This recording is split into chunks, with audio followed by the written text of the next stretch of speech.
Never search your happiness in others. It will make you feel alone. Search it in yourself and you will feel happy even when left alone. A very warm good morning to all my dear students. Today we learn a new chapter from our Social Science 2 Part 2 text. The name of our chapter is India, the Land of Diversities. We were then camping about 16,000 feet. Leaning on a rock, I observed the atmosphere and surroundings. The mountain ranges stood like a fort around us. Beyond them were the sparkling snow-clad peaks. Mountains everywhere spread one after the other. Lush green meadows and perilously steep paths. The cold began to get more intense. After sipping Negi's tea for a while, I returned to the cave.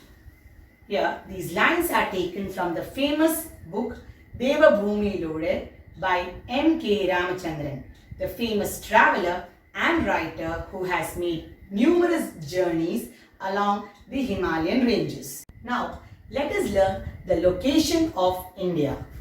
The latitudinal extent of India is 8 degree 4 minutes to 37 degree 6 minutes north, and the longitudinal extent of India is 68 degree 7 minutes to 97 degree 25 minutes east. Now, let us go through the diverse physiographic features of India. India has a diverse topography. Huge rivers that originate from the snow-covered mountains and join the sea after flowing through vast plains, vast agricultural lands, large plateaus, very hot deserts, long coastal plains, and a number of islands are the diverse physiographic features of India. Children, look at the map given and answer the questions taking help of the map. First question. The countries belonging to the Indian subcontinent. They are India, Nepal, Pakistan, Bangladesh and Bhutan. Second question. Countries sharing land frontier with India. They are Nepal, China, Afghanistan, Pakistan, Bangladesh, Bhutan, Myanmar. And the third question, the countries sharing ocean frontier with India. They are Sri Lanka, Indonesia and Maldives. Now, let us study the classifications of the northern mountains. The Himalayan mountain ranges start from the northwest of Kashmir and extend up to the eastern boundary of India, which is known as the Northern Mountains. The Northern Mountains function as a Great Wall. The Northern mountain regions can be classified into the Trans-Himalayas, the Himalayas and the Eastern Highlands. So, which are the classifications of Northern mountain region? They are the Trans-Himalayas, the Himalayas and the Eastern Highlands. Firstly, Trans-Himalayas. Trans-Himalayas include mountain ranges namely Karakoram, Ladakh and Zanskar. The Himalayas. The Himalayas include mountain ranges namely Himadri, Himachal and Shivaliks. Finally, Eastern Highlands include mountain ranges namely Patkai Naga Hills, Garo, Khasi and Jaintia Hills and Mizo Hills. So, we already studied now that the Trans-Himalayas include mountain ranges namely Karakoram, Ladakh and Zanskar. Mount K2, which is also known as Mount Godwin Austen, is known as the highest peak in India, which has a height of 8,661 meters, is in the Karakoram range. Here, the average height of the Trans-Himalayas is 6,000 meters. Now, let us go through the features of Himalayas. The Himalayan mountain ranges forms an arch-shaped physical division extending between the northwest Trans-Himalayas and the southeast eastern highlands. The length of these mountain ranges is about 2,400 kilometers. Hence, many of the world's highest peaks are seen here. One of the features of these ranges are these mountains tend to decrease towards the east. The width is just about 150 kilometers in Arunachal Pradesh, whereas it is around 400 kilometers in the Kashmir region. The physical division extends over 5 lakh square kilometers, comprising of 3 parallel mountain ranges. Now, let us study the characteristics of these mountain ranges. Firstly, Himadri ranges. Himadri ranges are the highest mountain range. Its average altitude is 6,000 meters. Himadri originates from the rivers Ganga and Brahmaputra. Himadri has many number of peaks, about 8,000 meters. Say for example, Kanchenjunga and Nanda Devi. Moving on to Himachal ranges. Himachal ranges are located to the south of Himadri with an average altitude of 3,000 meters. The hill stations situated in the southern slopes of Himachal ranges are Shimla and Darjeeling. Moving on to Shivalik ranges. Shivaliks are situated to the south of Himachal ranges with an average altitude of 1,220 meters. As the Himalayan rivers cut across the Shivaliks, its continuity breaks at many places. Here, broad flat valleys are seen along the Shivalik ranges known as dunes. Say for example, Dehradun. The types of vegetation in the Himalayan mountain region varies with altitude. Trees such as oak, chestnut, maple are seen at an altitude between 1,000 and 2,000 meters. Coniferous trees such as deodar, spruce, fir are grown beyond 2,000 meters. Now, let us study the features of Eastern Highlands. This region with an altitude of 500 to 3,000 meters is also known as Purvachal. Cherrapunji receives the highest rainfall in the world is situated here. This region is covered by dense tropical rainforests. Moreover, the soil found in the North Mountain region is generally fertile mountain soil. Now, let us study the influence of the Himalayas in the human life of India. Major livelihood is animal rearing, which depends mainly on the grasslands found here. Sheep are commercially reared in Kashmir and Himachal. Shivalik valleys are formed by the deposition of alluvium brought by the Himalayan rivers. Potato, barley, saffron, apple, orange, tea are cultivated here. The largest tea production in India comes from the Assam mountain ranges. Due to its natural beauty, the northern mountains are regarded as the paradise of tourists. Shimla, Darjeeling, Kullu and Manali are the hill stations situated here. Now, let us go through the role played by the northern mountain ranges in molding the climate and human life of India. These mountain ranges have been protecting us from foreign invasions from the north since ancient times. These mountain ranges block the monsoon winds and cause rainfall throughout North India.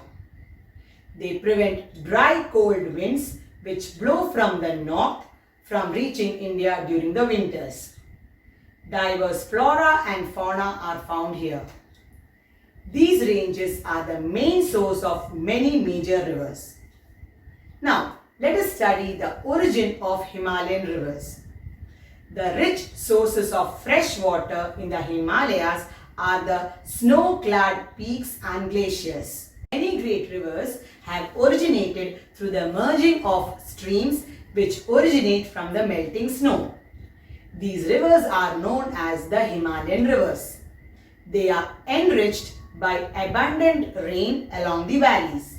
The main Himalayan rivers are the Indus, the Ganga and the Brahmaputra. So which are the main Himalayan rivers? The Indus, the Ganga and the Brahmaputra. Children, observe the map here. Based on the map, find the origin, length, tributaries, the states through which the Himalayan rivers flow and finally the sea which they join. River Indus.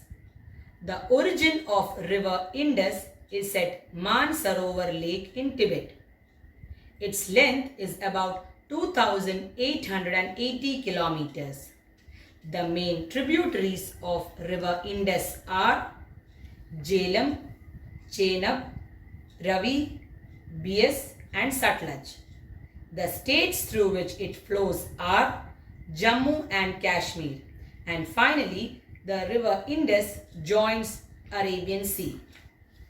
Moving on to River Ganga. River Ganga originates from Gaumukh caves in the Gangotri glacier. Its length is about 2,500 kilometers. The tributaries of River Ganga are Yamuna, Son, Ghagra, Gomti, Gandak and Kosi. The states through which the River Ganga flows are Uttarakhand, Uttar Pradesh, Bihar, West Bengal and finally joins Bay of Bengal. And finally River Brahmaputra. Brahmaputra originates from Chemayangdang Glacier in Tibet. Its length is about 2,900 kilometers. The tributaries are Tista, Manas, Lohit and Subansiri. The states through which River Brahmaputra flows are Arunachal Pradesh, Assam, Sikkim and West Bengal and finally joins the Bay of Bengal.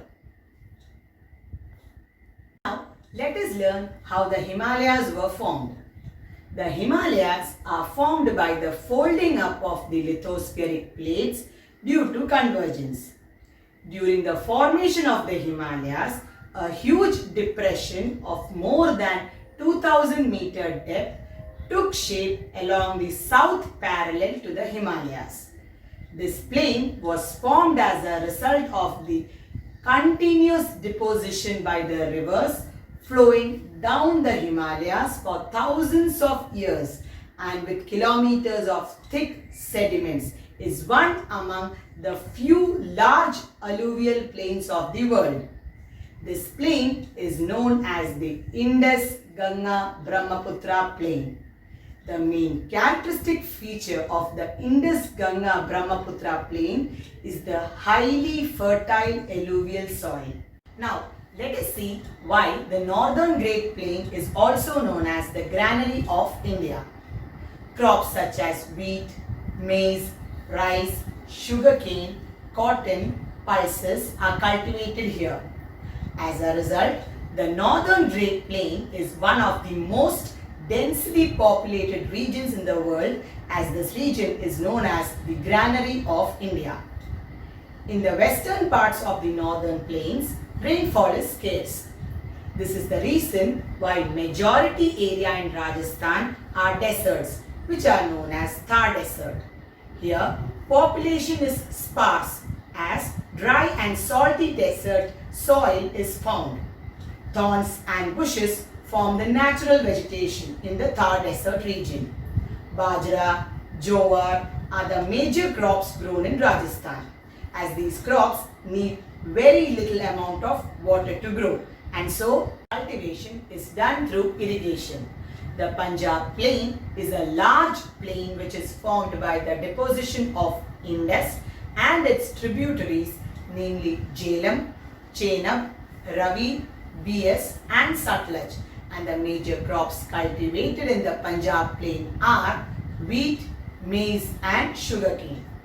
Now, let us study about the Peninsular Plateau. The states of Madhya Pradesh, Jharkhand and Chhattisgarh, as well as parts of Maharashtra, Karnataka, Tamil Nadu, Telangana, Odisha and West Bengal together form a plateau known as the Peninsular Plateau.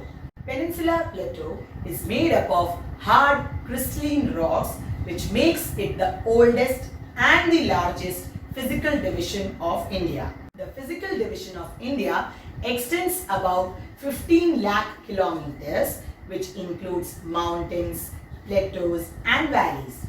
The highest peak is the Anamudi, which is situated in the Idukki district of Kerala. As the Peninsular Plateau consists of variety of minerals, this region is also known as the storehouse of minerals. Trees such as teak, sal, sandalwood, bamboo are found as the major vegetation receive only seasonal rain. But the rainy western slopes of the Western Ghats have tropical rainforests. Deccan Plateau, which is the southern part of the Peninsular Plateau, is formed by the cooling of lava that has been spread over millions of years ago. Black soil made of igneous rocks named basalt is mostly found here. Black soil is very good for cotton cultivation, and so it is also called black cotton soil. Along with black soil, red soil is too found in large quantity, which is formed by the breaking down of igneous and metamorphic rocks, which is less fertile. The red color in the soil is due to the presence of iron in it. Laterite soil is formed here with monsoon rains and hot seasons occurring at irregular intervals. The major peninsular plateau in India are the Aravalli Ranges, Malwa Plateau, Kutch Plateau, Vindhya Ranges, Western Ghats, Eastern Ghats, Deccan Plateau, Satpura Ranges, Kathiawar Peninsula, Chota Nagpur Plateau. So once again, which are the major peninsular plateau in India? Aravalli Ranges, Malwa Plateau, Kutch Plateau, Vindhya Ranges, Western Ghats, Eastern Ghats, Deccan Plateau, Satpura Ranges, Kathiawar Peninsula and Chota Nagpur Plateau. Moving on to peninsular rivers. Peninsular Plateau is the source origin of many rivers. The rivers originating from the Peninsular Plateau are known as the peninsular rivers. So what are peninsular rivers? The rivers originating from the Peninsular Plateau are known as peninsular rivers. Peninsular rivers are mainly rain-fed rivers, and so the water flow in the peninsular rivers decreases during the summer season. Godavari is the longest peninsular river. The highest waterfall is the Jog Falls in the Sharavati river in Karnataka. Now, let us go through the origin, length and tributaries of major peninsular rivers. River Mahanadi. River Mahanadi originates from Maikala ranges of Madhya Pradesh, which is about 857 kilometers long.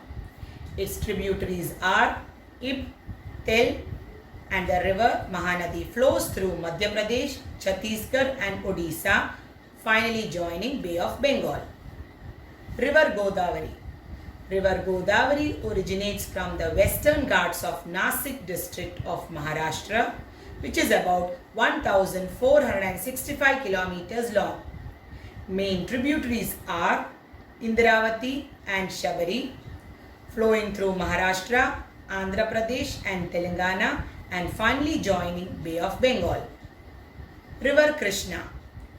River Krishna originates from Western Ghats of Mahabaleshwar in Maharashtra, which is about 1400 kilometers long. Its major tributaries are Bhima and Tungabhadra, flowing through Maharashtra, Telangana and Andhra Pradesh, and finally joining Bay of Bengal. River Kaveri. River Kaveri originates from Brahmagiri ranges in western Ghats of Karnataka with 800 kilometers length, having Kabani and Amaravati as the major tributaries, which flows through Karnataka and Tamil Nadu and finally joining Bay of Bengal. River Narmada. River Narmada originates from Maikala ranges in Chhattisgarh, which is 1312 kilometers long. Hiran and Banjan are its major tributaries flowing through Chhattisgarh, Madhya Pradesh and Gujarat and finally joining Arabian Sea. River Tapti. River Tapti originates from Muntai Plateau, which is in Maharashtra and is 724 kilometers long. Major tributaries are Anar and Girna and flows through Madhya Pradesh, Maharashtra and Gujarat and finally joining Arabian Sea. Let us now go through the characteristics of the Himalayan rivers and the peninsular rivers. Himalayan rivers originate from the Himalayan mountain ranges, whereas peninsular rivers originate from the mountain ranges in the peninsular plateau. Himalayan rivers have large areas through which the water travels to the rivers, whereas peninsular rivers have smaller areas through which the water travels to the river. Himalayan rivers experience extreme erosions, but peninsular rivers experience less erosions. Himalayan rivers cut across mountains, creating narrow passages through mountains, and also erodes on the banks of the rivers, forming large bends and horseshoe-like loops called meanders in the plains. Whereas peninsular rivers do not create deep valleys as they flow through hard and resistant rocks.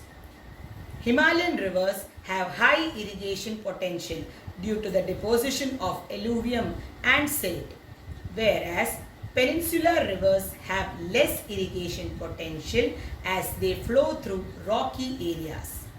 Himalayan rivers are navigable all along the plains, whereas inland navigation is low in peninsular rivers. Let us know about the mineral resources and agricultural crops available in the peninsular plateau. Minerals found are iron ore, coal, manganese, bauxite and limestone. The main agricultural crops available in the peninsular plateau are cotton, pulses, groundnut, sugarcane, maize, ragi and chili. Now, let us go through the coastline of India. The approximate length of India's coastline is about 6,100 kilometers. The coastline extends from the Rann of Kutch in Gujarat to the Ganga-Brahmaputra Delta. Alluvial soil is mainly present throughout the coastal plain. Rice and coconut are largely cultivated here. Now, India's coastal plain can be divided into western coastal plain and the eastern coastal plain.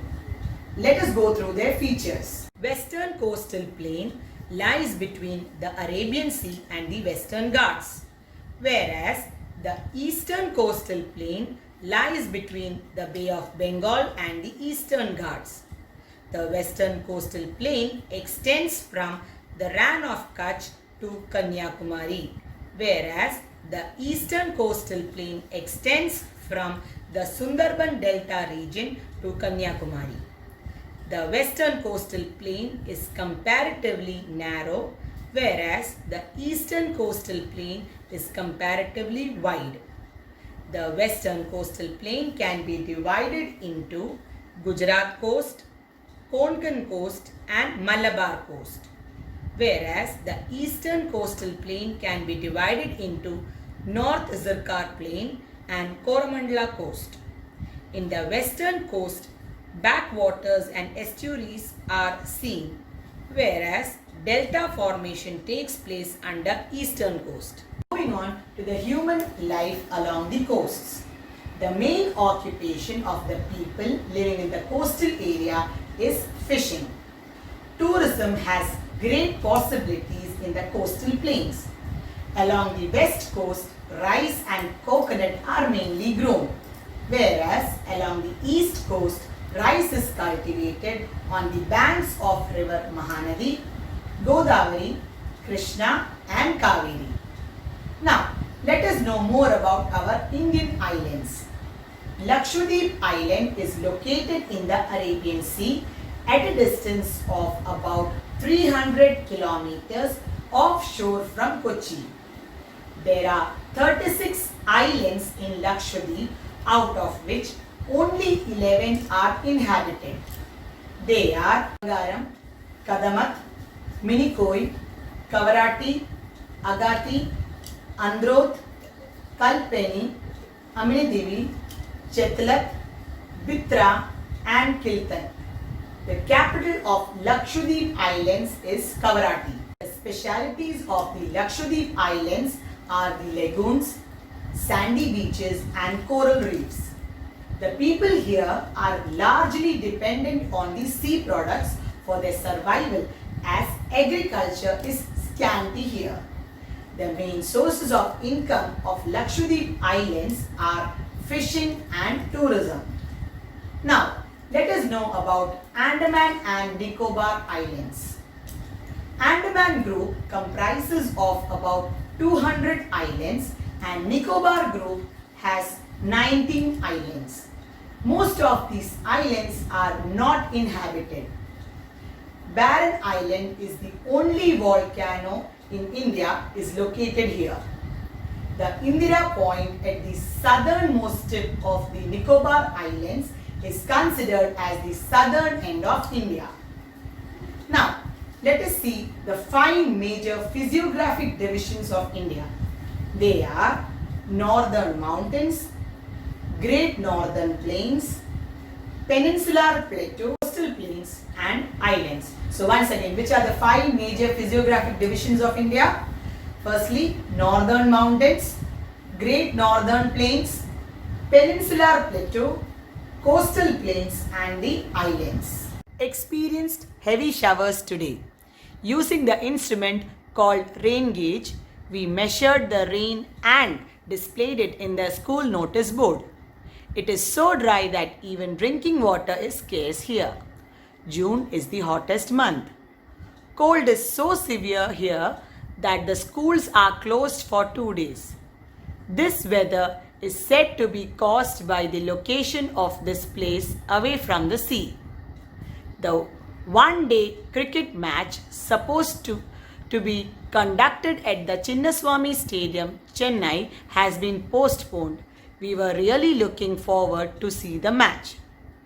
It is clear from these above conversations that the climate in India varies from one place to another and from time to time. Now, let us go through the factors influencing the climate of India. They are latitude, physiography, nearness to ocean and altitude. The seasons in India are classified into cold weather season, hot weather season, southwest monsoon season and retreating monsoon season. So once again, which are the seasons in India? The classification is cold weather season, hot weather season, southwest monsoon season and retreating monsoon season.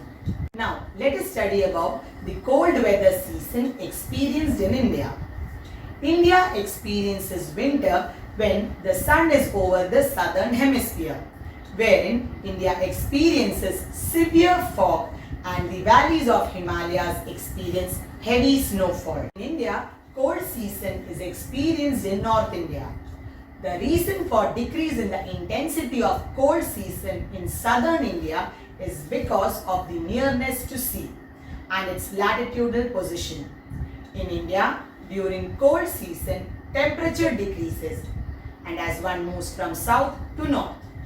The middle part of the peninsula experiences more cold compared with the coastal plains. During winters, days are warm and nights are cold in North India.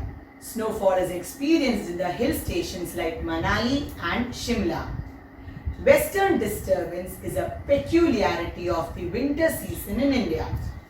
The cyclones originating in the Mediterranean Sea during the winter shifts gradually towards the east and reaches India, which in turn causes winter rainfall in the northern plains, especially in the Punjab region, which is very beneficial for the winter crops to grow. Jet streams, strong upper air currents in the troposphere play a very crucial role in bringing the western disturbance to India.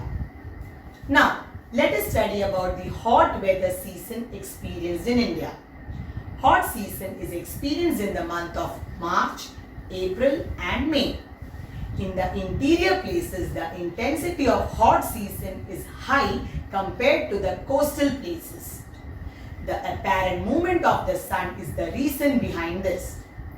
As a result of this extreme heat, many local winds is experienced in India called Lu, which blows in Rajasthan, Gujarat, Maharashtra and even Madhya Pradesh.